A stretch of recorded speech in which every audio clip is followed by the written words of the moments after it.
Radio Publique Africaine.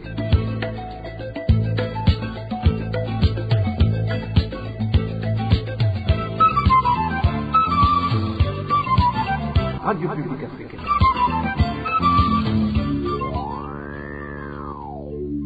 C'est le moment de suivre le journal parlé en français. À la présentation, Clovis Nyonzima.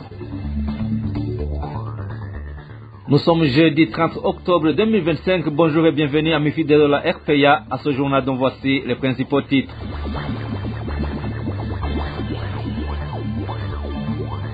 20 élèves de Green Hills Gitega soupçonnés d'avoir incendié le bureau du directeur ont été transférés dans 2 des prisons centrales du Burundi après une semaine passée dans les cachots du commissariat de Gitega. Dans ce journal, vous parlerons de la pénurie du carburant qui fait flamber les prix du transport dans plusieurs provinces. Voilà pour le sommaire. Dès le bonsoir, mesdames et messieurs, tout de suite, le développement de ces titres.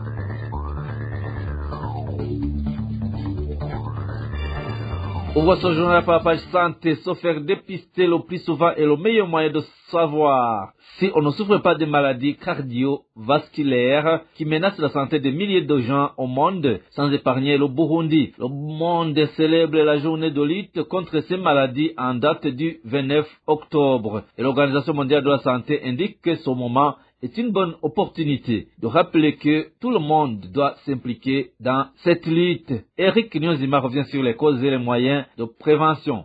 La maladie de l'accident vasculaire cérébral AVC constitue une menace croissante pour la population. L'Organisation mondiale de la santé OMS la considère désormais comme une véritable pandémie. Selon les chiffres de cette organisation onusienne, plus de 16 millions de personnes sont touchées chaque année et l'AVC provoque plus de 5 millions de décès dans le monde. Au Burundi, les personnes atteintes de cette maladie rencontrent de nombreuses difficultés pour accéder aux soins.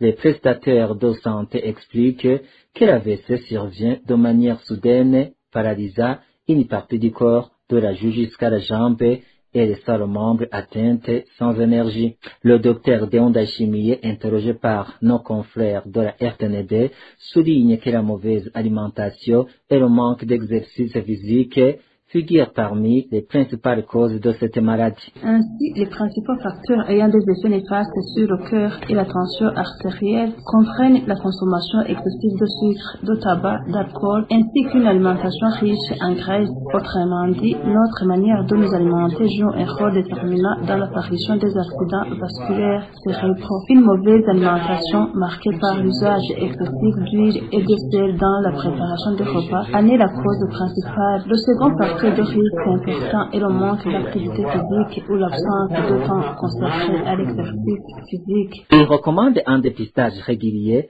afin de détecter précocement tout risque d'AVC. Le manque de dépistage médical constitue également un facteur de risque. En effet, dans notre culture, beaucoup de personnes ne consultent un médecin que lorsqu'elles sont déjà malades. Rares sont ceux qui pensent à se faire examiner régulièrement, surtout après l'âge de 40 ou 45. Peu de gens prennent l'initiative d'effectuer des bilans de santé tels que les examens de tension artérielle ou du taux de sucre dans le sang afin de connaître l'état de santé. Le monde consacre chaque 29 octobre à la lutte contre l'accident vasculaire cérébral, une maladie qui laisse souvent des séquelles durables. Merci à toi, Eric. Nyonzima et la lèpre continue de se manifester dans différentes régions du Burundi et affecte gravement les personnes touchées. Le ministère de la Santé publique, en collaboration avec l'Organisation mondiale de la santé OMS, et l'ONG Action Damier Burundi mène actuellement une campagne de dépistage des personnes atteintes de la lèpre dans certaines parties du pays. Cette campagne se déroule au niveau de 7 districts sanitaires du Burundi et vise à détecter rapidement les malades pour leur fournir un traitement avant l'apparition de complications graves. Éloge Divin Remesha. Les 7 districts ciblés par cette campagne sont Chibitoke, Bubanza, Rumonge, Rutana, Ruyigi, Karusi et Makamba, qui sont depuis 2 ans considérés comme des zones à forte prévalence de la lèpre. Actuellement, ces districts sanitaires sont au cœur d'une campagne de dépistage des malades ainsi que d'un suivi médical et social qui vise à soigner les patients et à les aider dans leur vie quotidienne. Cette initiative a été lancée par le ministère de la Santé publique en collaboration avec le bureau de l'Organisation mondiale de la santé, OMS. au Burundi et l'ONG Action Damien qui intervient également pour soutenir les personnes déjà atteintes de la maladie. Ces institutions soulignent que dans les zones où la lèpre est présente, les malades sont parfois marginalisés dans leur communauté, surtout qu'ils deviennent incapables de subvenir à leurs besoins. Au cours des 5 dernières années, plus de 400 nouveaux cas de lèpre ont été recensés chaque année dans différentes régions du Burundi. La maladie se transmet par voie respiratoire, entre autres par un éternuement ou une toux. D'après les professionnels dans le domaine de la santé, un dépistage précoce permet une guérison complète et réduit le risque de transmission aux proches. Cependant, certaines personnes peuvent être infectées sans le savoir, car la maladie peut rester latente pendant plusieurs années, jusqu'à 5 ans avant de se manifester. Chez les patients dont la lèpre se déclare et qui ne sont pas traités correctement, la maladie peut endommager la peau, les yeux, les nerfs et les voies respiratoires. Sans soins appropriés, elle peut même provoquer des handicaps physiques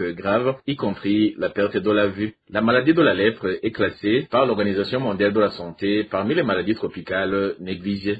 Éloge divin, remèche de la page santé à la page éducation où 20 élèves de l'école Green Hills de Gitega, emprisonnés depuis vendredi de la semaine passée, viennent d'être transférés dans 2 des prisons du pays et 5 mineurs relâchés. Ils sont soupçonnés d'avoir incendié le bureau du directeur. Plus de détails avec Désiré Atungimana. Ces 25 élèves ont été arrêtés jeudi le 23 de ce mois par la police de Gitega, le lendemain après un incendie qui a ravagé le bureau du directeur et du préfet des études de l'école Green Hills International College, située dans le quartier Moussave au centre-ville de Gitega. Dans la nuit de mercredi à jeudi, des personnes cagoulées se sont introduites à l'intérieur de l'école et ont incendié le bureau du directeur et du préfet des études à l'aide de l'essence. Après des enquêtes, 25 élèves ont été arrêtés et étaient gardés jusqu'à présent au commissariat de Gitega. Ce jeudi, 5 élèves dont 3 garçons et 2 filles ont été transférés à la prison centrale de Gitega. Les autres seront admis à la prison centrale de Luyigi selon les parents contactés par la RPA et 5 mineurs de moins de 15 ans seraient relâchés. Ces parents ont indiqué à la RPA que les avocats avaient convenu avec la direction de l'école de libérer ces élèves sous condition de réparer tous les dommages causés par cet incendie, mais ont été surpris ce jeudi d'apprendre que leurs enfants sont transférés dans ces prisons. Ces parents indiquent qu'ils ont accepté de payer, non pas parce que leurs enfants sont responsables de cet incendie, mais tout simplement pour qu'ils regagnent l'école. Ils précisent qu'aucune preuve ne prouve que ce soit leurs enfants qui ont mis le feu à ces bureaux. Certains voisins de cet établissement scolaire indiquent d'ailleurs qu'ils ont vu pendant la nuit des personnes venues à moto s'introduire à l'intérieur de l'école après avoir coupé les câbles électriques. Ces propos vont dans le sens des parents qui persistent et signent que leurs enfants sont innocents et demandent d'ailleurs leur libération. Merci à toi Désiré Hatungimana. Après une courte pause, nous poursuivons avec la page gouvernance. RPA. La Banque de la République du Burundi dispose de tous les outils nécessaires pour éviter que les citoyens ne soient une nouvelle fois victimes de détournement de fonds dans certaines institutions de microfinance. C'est ce qu'a déclaré ce mardi Faustin Ndikumana, président de l'organisation Parole et Action pour le réveil des consciences et l'évolution des mentalités. Selon lui, si la BRB exerçait un contrôle plus rigoureux et un suivi constant des activités des coopératives d'épargne et de crédit placées sous sa tutelle, aucun citoyen ne devrait plus perdre l'argent qu'il a durement gagné. Le responsable de Paxem souligne qu'il s'agit avant tout d'une question de volonté et de bonne gouvernance financière. Il estime que la protection des épargnants doit figurer parmi les priorités de la Banque centrale afin de restaurer la confiance du public dans le secteur financier national. Suivez plutôt le président du Paxem, Faustin Ndikumana. Normalement, toute activité d'une entreprise, d'une entité ayant vocation à collecter l'épargne du public et accorder le crédit au public doit requérir l'autorisation de la Banque centrale. Parce que ces activités de microfinance interfèrent dans la politique monétaire. Et celle-ci doit être contrôlée par la Banque centrale, par excellence, pour éviter des effets inflationnistes liés au phénomène de la création monétaire incontrôlée qui pourrait découler de ces activités de donation de crédit de ces microfinance. Et donc la Banque centrale a normalement des mécanismes pour contrôler ces institutions de crédit, comme il faut d'ailleurs pour d'autres institutions financières. Il y a ce qu'on appelle les rations. La Banque centrale devait surveiller la ration des fonds propres pour voir si vraiment une entreprise de microfinance a suffisamment de fonds propres pour exercer ses activités. Surtout au moment du capital de démarrage. Vérifier que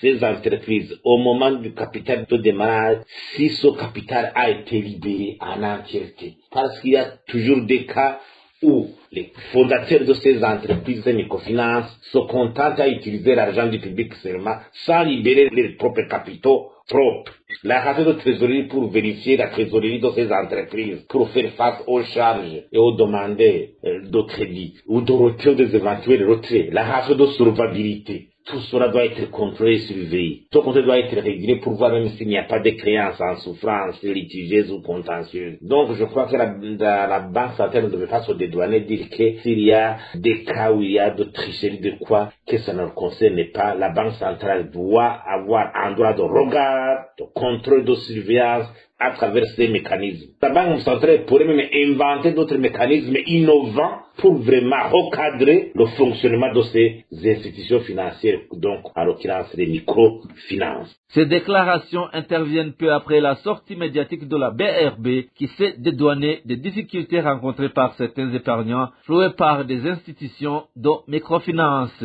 La Banque centrale a affirmé en effet ne pas être responsable des irrégularités observées et accuse ces institutions de lui avoir transmis des rapports financiers mensongers.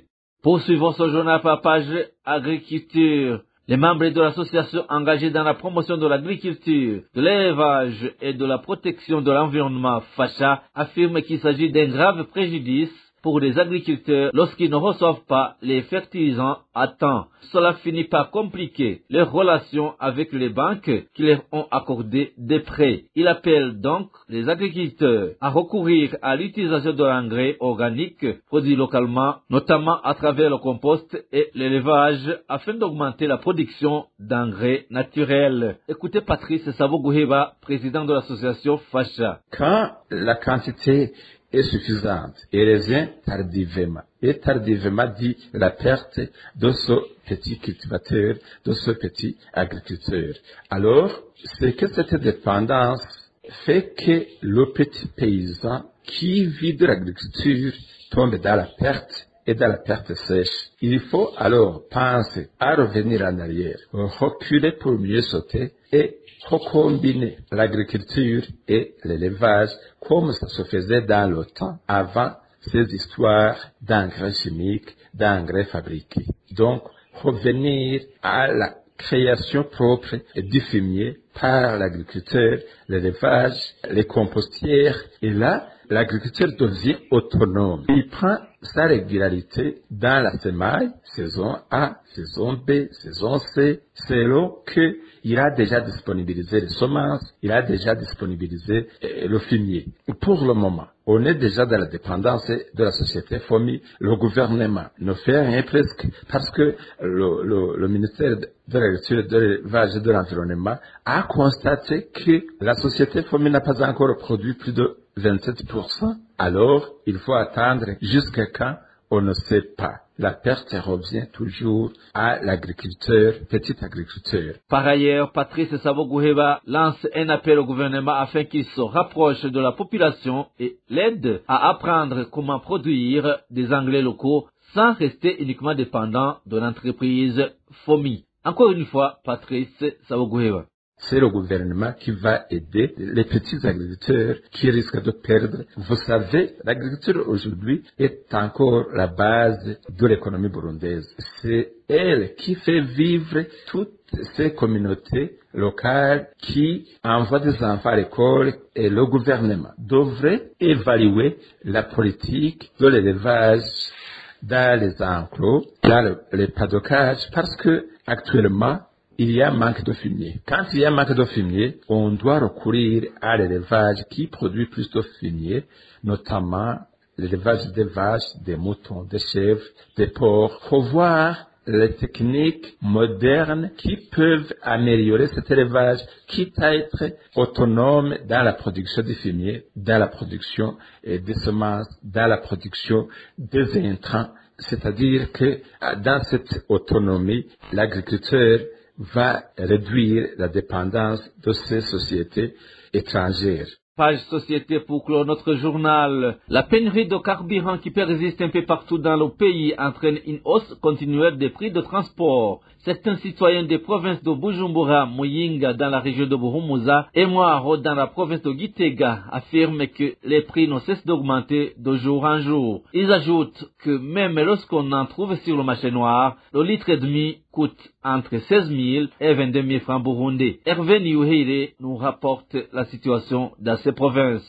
La rareté des carburants continue d'être observée dans différentes régions du pays, entraînant une hausse constante des prix du transport. Ce jeudi, un voyageur parti tôt le matin de Bujumbura pour Ngozi a payé 40 000 francs burundais. Dans le sens inverse, ce qui quitte Ngozi pour Bujumbura débourse entre 25 000 et 30 000 francs. Selon les chauffeurs de bus, le trajet Kayanza-Ngozi coûte désormais 10 000 francs, tandis que Ngozi-Kirundo ou Ngozi-Muyinga revient à 20 000 francs. Les prix restent stables pour le trajet Kayanza-Muyinga et Kayanza-Kirundo. À Muyinga, de la province de Buhumuza, les habitants indiquent que le carburant n'est pas disponible qu'une seule fois par semaine dans les stations-service et qu'il s'épuise rapidement avant que tous ceux qui font la queue puissent être servis. En conséquence, les tarifs du carburant ne cessent d'augmenter. Le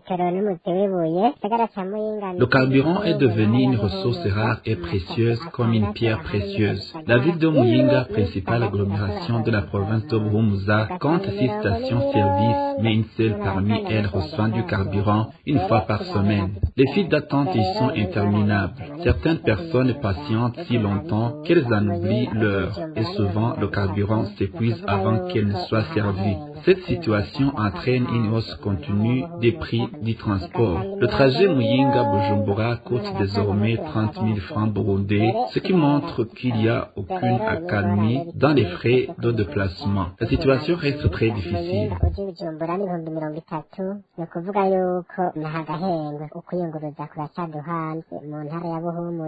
Dans la commune de Mwaro, de la province de Gitega, la population affirme que les prix n'ont jamais baissé, malgré les annonces fréquentes de disponibilité du carburant. Pour eux, rien n'a changé. Par ailleurs, même lorsque le carburant semble disponible, aucune baisse réelle n'est constatée, bien que l'on affirme que les stocks sont remplis. Les contrôles sur les parkings sont inexistants. Chacun fait ce qu'il veut et le désordre règne. Le trajet Bujumbura-Mwaro revient à 20 000 francs bout. Ainsi, il est clair que rien n'a véritablement changé. À Kayanza et à Ngozi, une bouteille d'1,5 litre du carburant se vend entre 16 000 francs et 22 000 francs burundais au marché noir. Les transporteurs estiment que si le carburant était régulièrement disponible dans au moins 2 ou 3 stations par semaine, les prix du transport diminueraient sensiblement. Ils appellent les autorités habilitées à tout mettre en œuvre pour résoudre cette crise qui complique de plus en plus la vie quotidienne des citoyens. Merci à toi Hervé Niouhire. Voilà, chers auditeurs, c'est ce reportage que nous clôturons le journal en français de ce jeudi 30 octobre 2025. Merci pour votre aimable écoute. Merci également aux équipes rédactionnelles et techniques pour les franches et parfaites collaborations. À la présentation de ce journal, vous étiez avec Clovis Nyonzima. Passez de bons moments chez vous. Au revoir.